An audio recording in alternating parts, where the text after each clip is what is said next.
Welcome to the Old-Fashioned Masonic podcast, where we talk all things Freemasons, while drinking an old-fashioned. If you're not already a subscriber, please hit that subscribe button now. Platforms other than YouTube tend to block some of our content.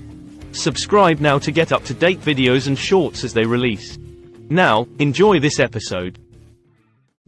United States military veteran suicide, an epidemic. United States military veteran suicide is an ongoing phenomenon regarding the high rate of suicide among U.S. military veterans in comparison to the general civilian public. A focus on preventing veteran suicide began in 1958 with the opening of the first Suicide Prevention Center. More advancements were made in 2007 with the Joshua Omvig Veterans Suicide Prevention Act. This act created a comprehensive program including outreach at each Veterans Affairs office and the implementation of a 24-hour Veterans Crisis Line. Background information. In 2012 alone, an estimated 7,500 former military personnel died by suicide. The Army had 52% of the suicides from all branches. In 2013, the United States Department of Veteran Affairs released a study that covered suicides from 1999 to 2010. Which showed that roughly 22 veterans were dying by suicide per day, or one every 65 minutes. According to a report published by the United States Department of Veterans Affairs in 2016, which analyzed 55 million veterans' records from 1979 to 2014, the current analysis indicates that an average of 20 veterans die from suicide per day. A study released in 2022 found that as many as 44 veterans die on average per day from suicide. This is 2.4 times greater than the official estimate. The total number of suicides differs by age group. 31% of these suicides were by veterans 49 and younger, while 69% were by veterans aged 50 and older. As with suicides in general, suicide of veterans is primarily male, with about 97% of the suicides being male in the states that reported gender. In May 2019, President Donald Trump signed an executive order, called the Prevents Initiative, to counter veteran suicide. The initiative aims to equip state and local governments with the resources necessary to identify and intervene in scenarios where United States veterans may be at risk to suicide. In November 2019, the House of Representatives discussed a potential program that would support veterans who are possibly overlooked by the Department of Veterans Affairs. This proposal, pushed by the VA, was for a test program that was to last 3 years. Suicide Prevention Hotline. Since its launch in 2007, the Veterans Crisis Line has answered nearly 4.4 million calls and initiated the dispatch of emergency services to callers in crisis more than 138,000 times.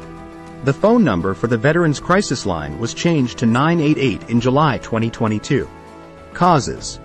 Combat veterans are not only more likely to have suicidal ideation, often associated with PTSD and depression, but they are more likely to act on a suicidal plan.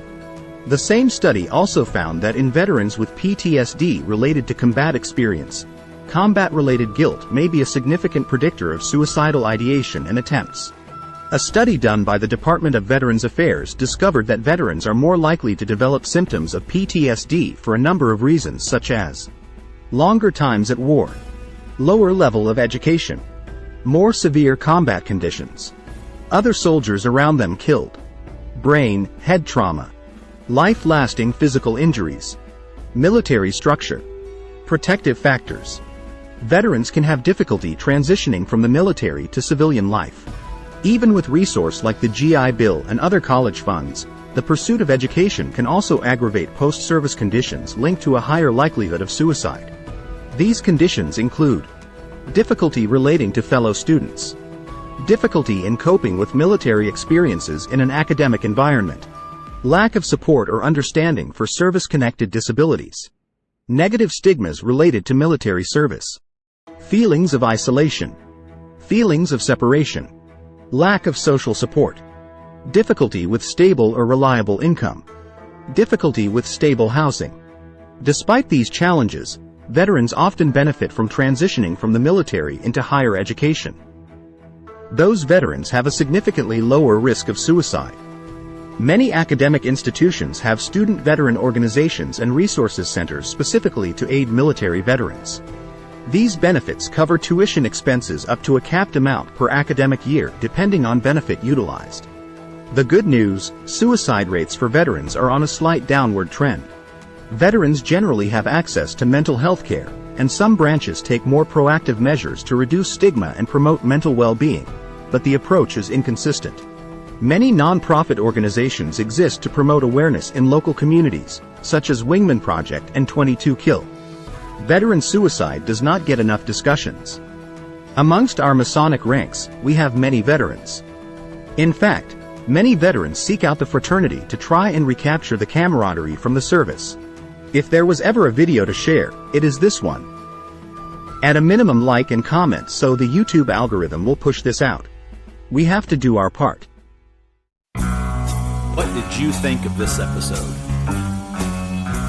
To continue to promote Freemasonry, hit that like button now. Don't forget to smash that subscribe button and give us a comment. The Old-Fashioned Masonic Podcast, where real Masons talk Freemasonry.